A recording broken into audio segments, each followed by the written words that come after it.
Hi guys, so would like to talk to you in this video about dispute handling with your e-commerce site. Dispute handling, a dispute is also known as a chargeback. A chargeback means I'm going to charge you back the money that I withdrawn from the customer when they placed an order because something happened, meaning the customer maybe started a dispute against you or their card issuer. So when does the excuse me, when does the dispute occurs? It occurs when a card holder questions your payment with their card issuer. For example, Nora purchased something, and then at the end of the day she was looking at her online banking. She forgot that she bought that item, and it happened to me. And then what makes it even worse is that the website that I bought the item from, they have a completely different name, a name that is not familiar to me. It's maybe the name of the mother company, and they are running multiple websites. So I was like, oh, I'm reporting this. Who's getting money out of my pocket? So it sometimes happens, not because the customer doesn't like the order, the product, or sometimes it happens because the customer forgets. It happens. The issuer creates a formal dispute, which immediately reverses the payment.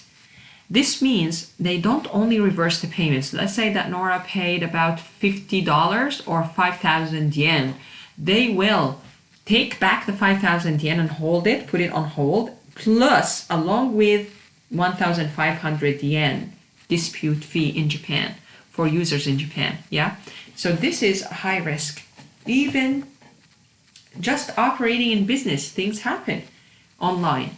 Yeah. Even a customer forgetting, it could happen. I forgot that I bought from your company, blah blah blah. It could happen, and then problems occur. You're not only gonna be charged back the amount of the order, but also an extra fee. You see, the dispute process involves multiple parties: the Stripe company, and then the card issuer. And then there are also financial parties of Stripe. So Stripe financial partners, they pass the evidence. Like Stripe will tell you, okay, as a business, Nora says that this is not legit payment. So you say, okay, I have an evidence. She bought this and this from my site. You pass it on to Stripe. Stripe sees that, oh yeah, that is her card. That is her. She placed the order. That is her address. Then Stripe will pass it on through their financial parties to the card issuer. So it is several layers of mediators. So after the Stripe, when they pass on the evidence to the card issuer, that doesn't guarantee 100% that you are innocent and you are going to get your money back and whatnot. In some situations, yes, that is so clear that you have an evidence. But what if, for example, Nora received a headphone and the headphone is not as described, or the headphone is not working? Now, what is your evidence that the headphone was already working? Are you going to issue a quality control certificate with every appliance? You're actually not even experienced, probably not even used this headphone before you sold it from China. So this is why I always tell you guys, please avoid electronics. Please avoid items that there would be a high likelihood of defects, product defects, or fragile items. These are items like creams and that has some chemical compounds that can go bad with excessive heat or coldness. So Please avoid these when you're doing drop shipping, especially if you don't have that much experience with the system. If you do have some experience, then you can level up with higher risk items. So in this case, your evidence is like mostly non-existence, and you will not be able to pass any remedy, or you won't be able to pass any remedy to Stripe. The only remedy that you could do is communicating directly and immediately with the customer and telling the customer, you're sorry, why don't we return that? And then you can issue a return. If the customer would like a return, you get it back and you will be happy. We're going to talk about the returns. I believe one of the students asked one of the midterm presentations about returns, and the person was very fluent and very quick and answered very quickly the return. But returns are not usually very straightforward unless you have read the return policy of your supplier and you are using only one supplier. And this, going back again to the beginning of the circle, when I told you it is very essential that we stick as a beginners in this business, we need to mitigate the risk as much as possible. My advice for all beginners in dropshipping is to stick to one supplier, because you need to understand how they do business. What's their return policy? This is one of the factors that we take into consideration when selecting a supplier. How do they handle returns? Can I return the item directly to them, or do they give me a refund? After how long? 2 weeks only? If the item takes 3 weeks to be delivered and they tell me after 2 weeks I can accept returns, this is ludicrous, right? It's silly. So there are many factors. It's more complicated, and this is why maybe you guys feel that, oh, this sensei is very conservative, she wants us to do things very simple, this is super simple. Man, you are a startup company, you are just new into this business, you are young, you're new into this business. Why you want to take things very complicated right from the beginning? Even if you're not young, it has nothing to do with your age. You're young into the business. If you're young into anything, just take it step by step, mitigate your risk. This is the strategy. This is a good strategy. Mitigate your risk as much as possible, but optimize your revenue also. So if you present a potential remedy and Stripe forwards that evidence to the card issuer, and the issuer reviews this evidence and makes a final decision and communicates it to you through Stripe, this will take also time. Stripe's decision to forward the evidence does not guarantee a resolution in your favor. Now, sometimes even the customer does not initiate the dispute. Sometimes the card issuer on its own have questions about your website, about your business. So it could issue what we call it inquiries. So American Express, for example, or Discover Payments, MasterCard and Visa almost always create a chargeback immediately when they feel something is fishy or something is not right, something is suspicious.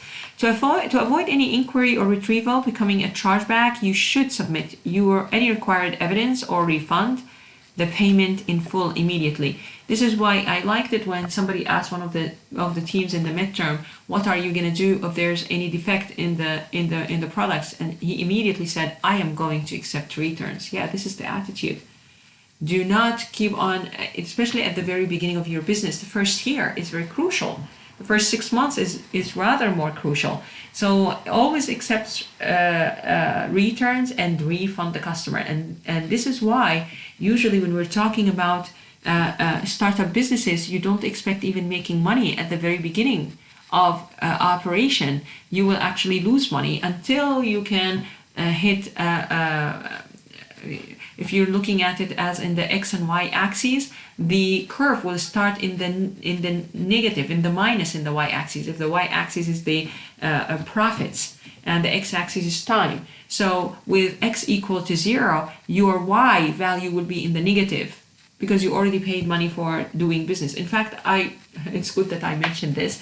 In fact, I always also recommend to my recommend now to you as students, if you want to start this business, that the first order and second order and third order be placed by you, by your friend, by people that you know, so that you can see how the first of all, you can establish that there's money coming in and that the number of transactions with no disputes are 100% so far. This is the first week, the second week of the business, and so on. Hopefully, the very first week you start getting customers if you're running campaigns.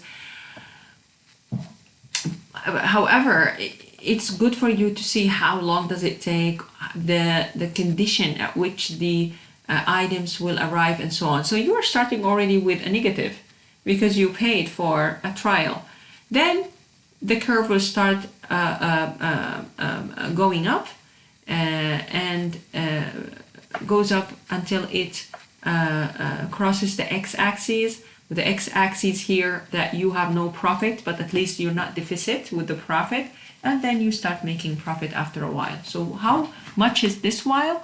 Yeah, it's up to your strategy, it's up to your experience doing business, and how good are you and how persistent, the number of hours that you put into the business to cover the costs and bring yourself to that zero level, and then, which is the break even, we call it the break even point, and then you can make money after that. Many inquiries and retrievals are the result of a card holder not recognizing the transaction. As I told you, it's maybe innocent. And providing basic information about your business and what was purchased is usually sufficient to close that case. However, if the card holder refutes your evidence or the card issuer considers it insufficient, the card issuer might escalate the inquiry or retrieval into a chargeback. They're going to take the money forever. It's not only the money is hold, and reclaim the card holder's funds. In this case, when they escalate it to a chargeback, they will also automatically, you will also lose the 1,500 yen that I talked about on top of the chargeback. So it's important to resolve the case when it's still in the inquiry or retrieval stage. Regardless of which option you choose, it's always best to reach out to the customer first and get everything settled with the customer before it gets to a chargeback. Now let's talk about a chargeback. If the card issuer has chosen not to create an inquiry or retrieval and immediately escalates it into a chargeback, which is really this is really bad. During a chargeback, the issuer debits your account and holds the funds while the dispute is processed. Once the chargeback is created, you have a limited amount of 7 to 21 days, like 3 weeks, to respond with evidence. I suggest that you respond with evidence as soon as possible, immediately.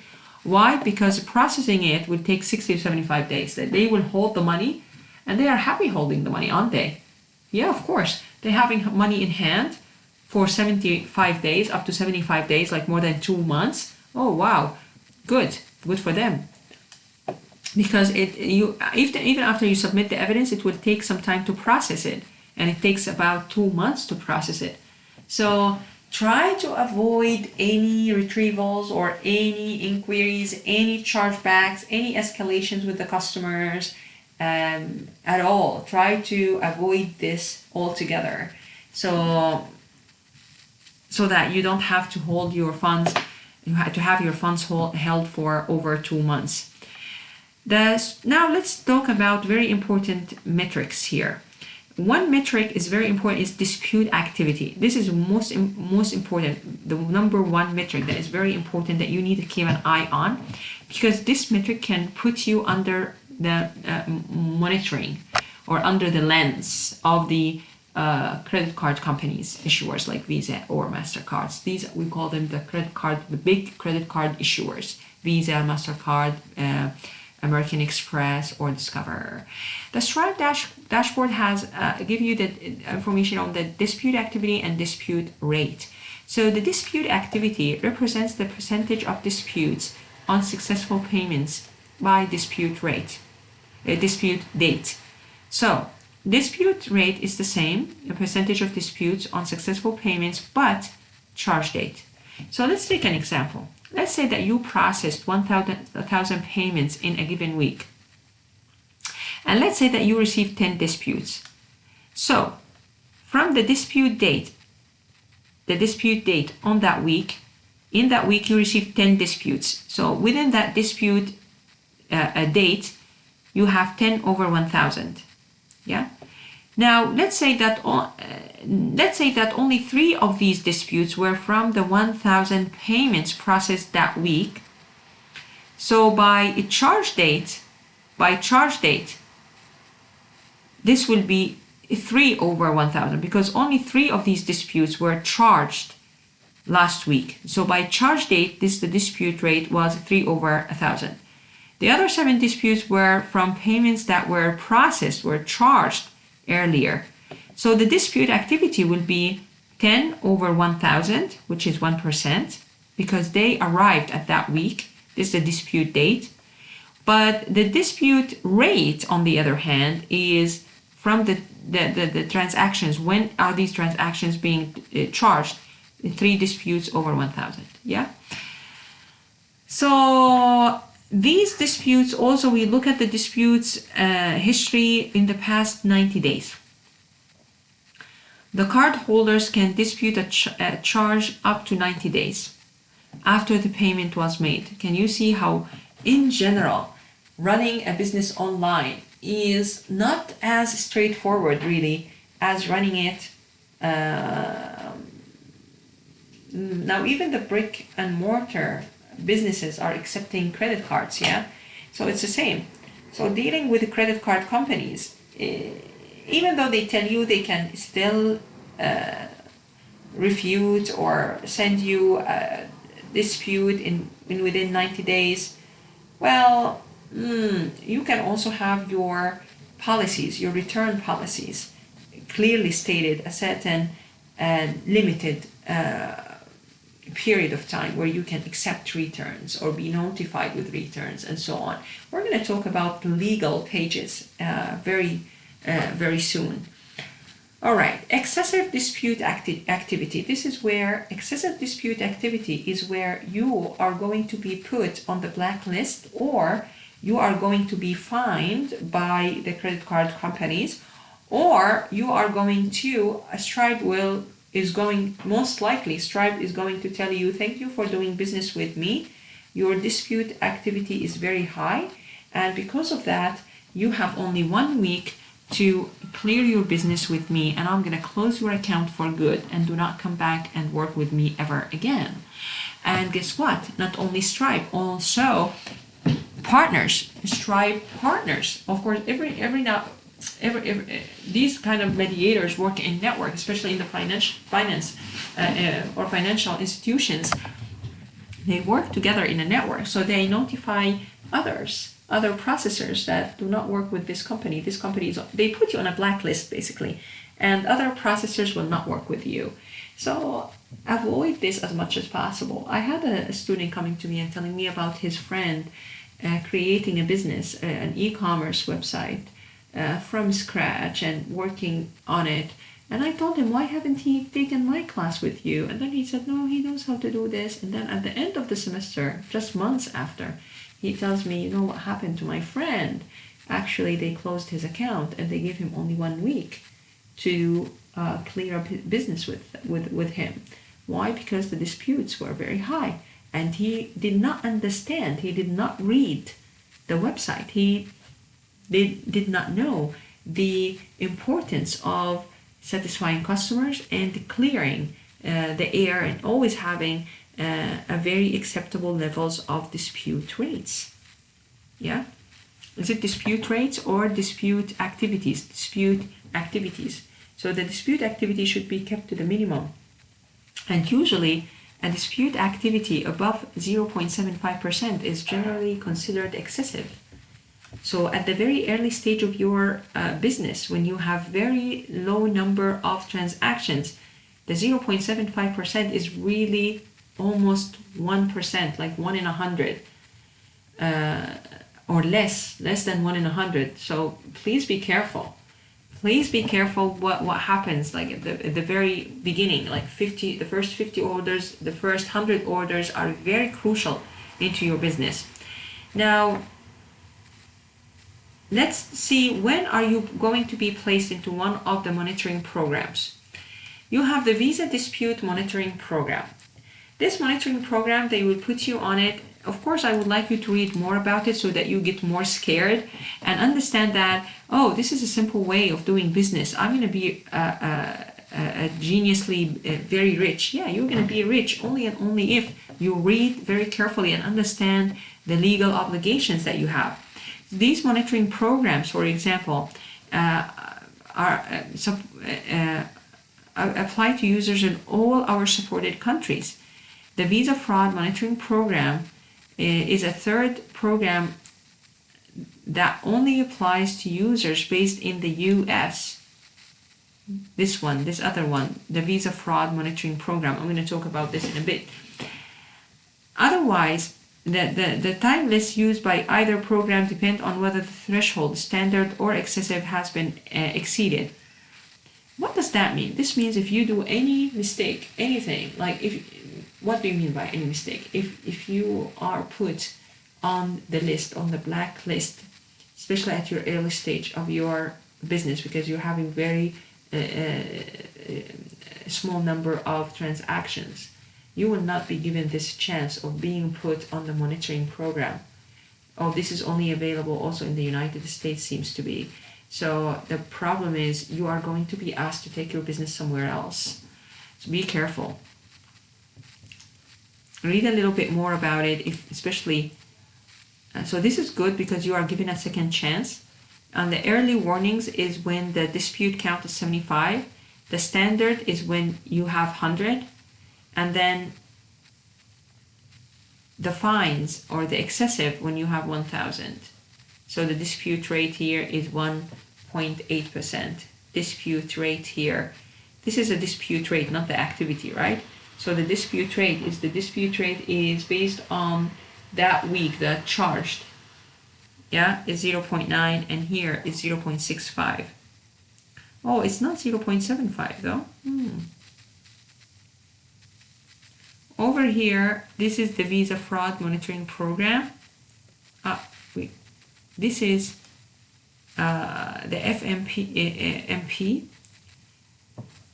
in terms of money account, USD. So if you have this and this and this amount, then you will be put on the standard, and on the excessive, you will be put on this monitoring program. So this is an example for fraud remedies, remediations. So you can have a table to organize your remediations, and here are some examples on how to do that. It's very important to keep a log of your operational or fraud.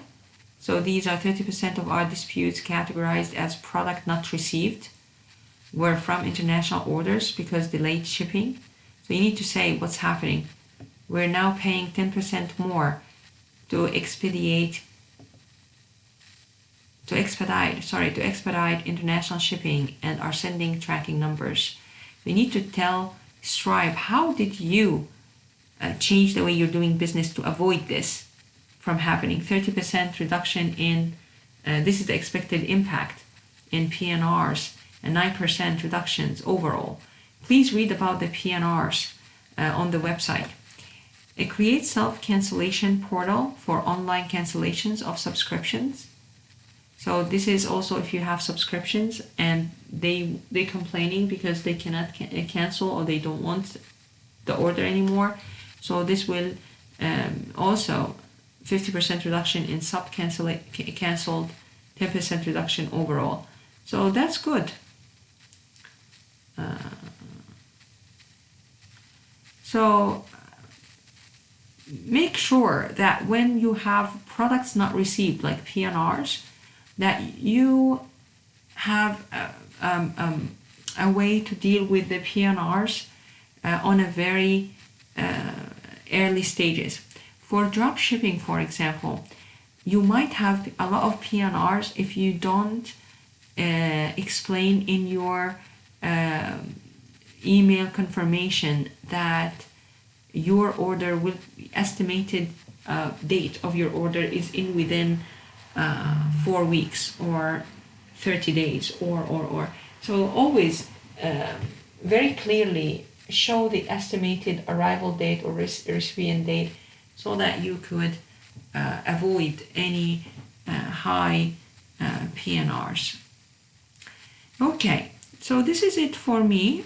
Explain to you a little bit about the payment gateways, like the foundations and the very basics you need to understand around running your e-commerce store. And I will see you on Tuesday then.